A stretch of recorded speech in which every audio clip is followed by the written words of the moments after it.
Soul family, कैसे हो आप सब? मेरी सभी सोल फैमिली को जय श्री राम, जय नीम करोली बाबा। आज मैं अपनी सोल फैमिली को बताऊंगी कि कर्म क्या होते हैं। कहते नहीं कि भाई हम अपने कर्म में क्या लिखा क्या है कुछ पता ही नहीं है, पता नहीं कौन सा कर्म है कि मैं इतना दुखी हूँ। कोई कहता है कि उसका पता नहीं कौन सा कर्म है कि इतना सुखी है, वो तो करोड़पति है, मैं तो रोडपति हूँ। किसी का कर्म ऐसा है कि उसकी बिल्डिंगें 10-10 मंजिलें हैं, किसी के पास एक मंजिला भी नहीं, वो झोपड़ी में रह रहा है। तो ये सब कर्मा पे डिपेंड होता है। जैसा आप कर्म करोगे वैसा फल पाओगे, जैसा आप कर्म करके आए हो वैसा ही फल पाओगे, और जैसा आप वर्तमान में कर्म करोगे उसके आगे अकॉर्डिंग उसका वैसा फल मिलता है। उसी के अकॉर्डिंग मतलब कर्मा पे ही डिपेंड होता है सारा काम। पुण्य कर्मा का पुण्य फल, पाप कर्मा का पाप। और इंसान जब पुण्य करके भी दुख पाता है तो सोचता है मैंने किया ही नहीं, लेकिन नहीं, क्योंकि ये कर्मा जो होते हैं वो पिछले जन्म के जन्मों जन्म के रहते हैं, इकट्ठा होके आते हैं और हमें उस बेस पे जिंदगी मिलती है, उसी बेस पे हमें जीना होता है। भाग नहीं सकते हम, अपने कर्मा से नहीं बच सकते। जो कर्मा करोगे उसका फल मिलेगा, चाहे अच्छा हो चाहे बुरा हो, दोनों वे में मिलता है। तो मैं सबसे पहले बताऊंगी आपको कर्म कितने प्रकार के होते हैं। तो कर्म जो होते हैं 3 प्रकार के होते हैं। एक तो संचित कर्म, एक प्रारब्ध कर्म और एक क्रिया माण कर्म। तो जो क्रिया माण कर्म होता है उसको आगामी कर्म भी बोलते हैं।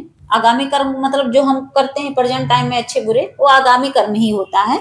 तो संचित कर्म क्या होता है कि जो हम पूर्व जन्म में कर्म करके आए हैं और इस जन्म में जो कर्म कर रहे हैं वो सब हमारा संचित हो रहा है।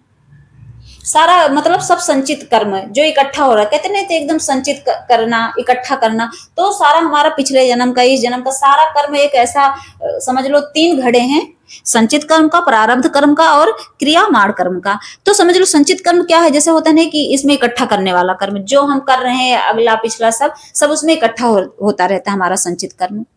फिर आता है प्रारब्ध कर्म। तो प्रारब्ध कर्म क्या है कि जो हम पिछले जन्म में करके ही आए हैं और उसका फल मिलना ही मिलना है, वो होता है प्रारब्ध कर्म।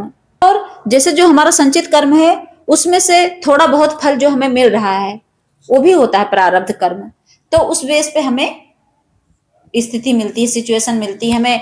मतलब प्रारब्ध कर्म से ही आपको शरीर मिलता है, प्रारब्ध कर्म से आपको सुंदर बॉडी मिल जाती है, प्रारब्ध कर्म से आपको कहते नहीं एकदम बदसूरत बॉडी मिल जाती है आपके। अगर प्रारब्ध ही कर्म से आपको घर मिलता है कि आप अमीर घर में जन्म लोगे या गरीब घर में, आपके प्रारब्ध कर्म से ही डिसाइड होता है कि आपको स्थान कौन सा मिलेगा। आप हिंदुस्तान में जन्म लोगे कि फॉरेन कंट्री में लोगे, आपके प्रारब्ध कर्म से ही तो आता है। इंसान कहता मैं ऐसे परिवार में क्यों गया हूँ। आपकी फैमिली, यहाँ तक कि जो आपकी कार्मिक फैमिली मिलती है टॉक्सिक, तो ये क्या होता है, आपका प्रारब्ध ही तो है, आपका कर्म ही तो है, वरना क्यों मिलती। दुनिया के मम्मी पापा आपको सबको प्यार करते हैं, आपके मम्मी पापा आपसे नहीं करते, इसका मतलब है आपका प्रारब्ध है।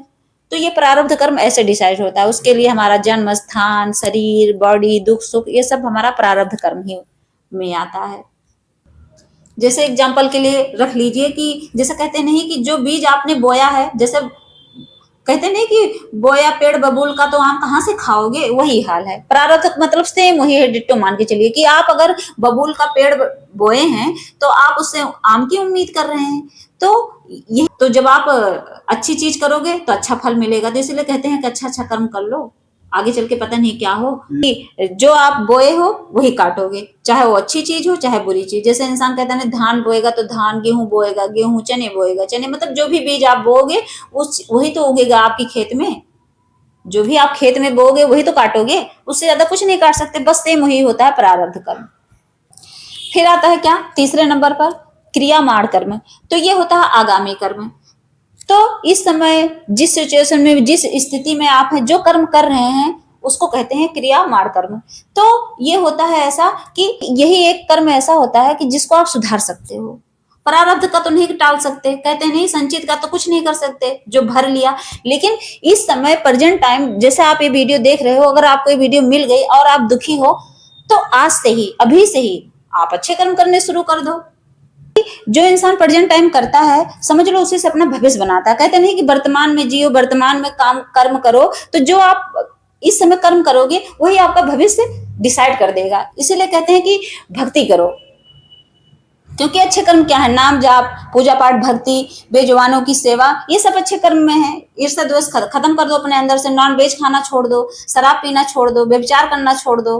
तो ये सब क्या है, ये सब हमारा आगामी कर्म है। इसको हम अच्छे से, एक जो घड़ा है ना, जैसे तीनों घड़े हैं ना, संचित कर्म, प्रारब्ध कर्म और ये क्रियामाण कर्म, तो ये तीनों में मान लो हम संचित नहीं सुधार सकते, प्रारब्ध नहीं सुधार सकते, लेकिन तो ये तो हमारे हाथ में है ना, इसको तो हम सही से बना सकते हैं अपनी किस्मत को। कहते नहीं भविष्य मतलब अपनी किस्मत अपने हाथ से बनाना। बहुत लोग कहते हैं कि मैं अपनी किस्मत अपने हाथ से बनाऊंगा, अपना भाग खुद लिखूंगा, तो ऐसे लोग होते हैं।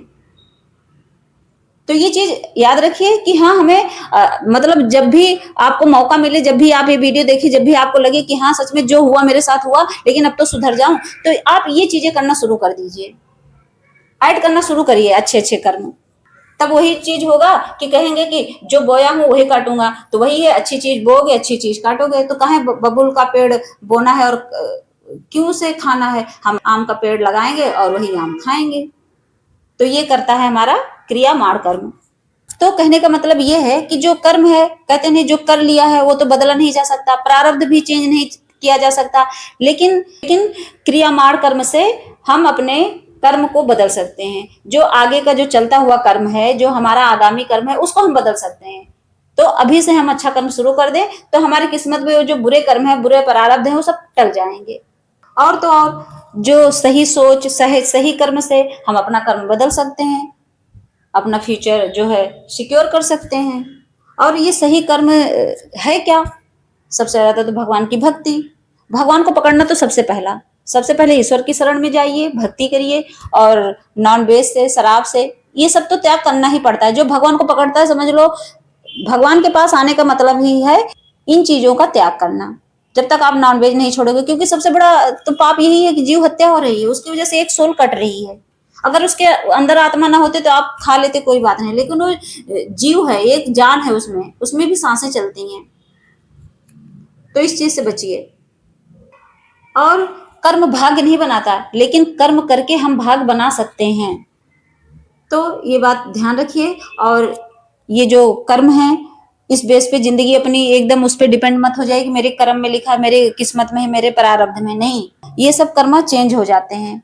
किससे? भगवान की भक्ति से, अच्छे कर्म से। बेजुबानों की सेवा करिए, कभी किसी को हर्ट मत करिए, किसी को ठगिए मत। ये सब क्या है? ये कर्म ही तो है। इंसान जाने अनजाने बहुत गलतियां कर लेता है। किसी का चुगली करना भी एक कर्म होता है, किसी के लिए बुरा सोचना भी एक कर्म होता है।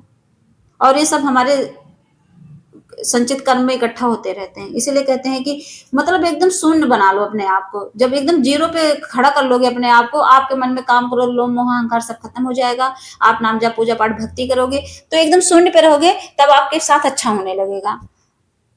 और शून्य पे जाने के लिए ही शून्य बनना पड़ता है। शून्य बनने का मतलब क्या है? अपने आप को अवेकन करना पड़ता है। जब अपने आप को आप जगा लेते हो, एकदम प्योर सोल बनना पड़ता है। जैसे होता है शून्य का मतलब एकदम बच्चे बन जाओ। आपके अंदर कुछ, जैसे छोटा बच्चा क्या होता है, वो जीरो ही रहता है। उस बच्चे के अंदर ना काम, ना क्रोध, ना लोभ, ना मोह, ना अहंकार, किसी से कोई मतलब ही नहीं है। तो बच्चा एकदम प्योर है, एकदम प्योर सोल बनना पड़ता है। शून्य का मतलब ये होता है। प्योर सोल बन जाइए, उसके बाद देखिए भगवान की कृपा अपने आप बरसेगी आप पर। जय श्री राम, जय नीम करोली बाबा।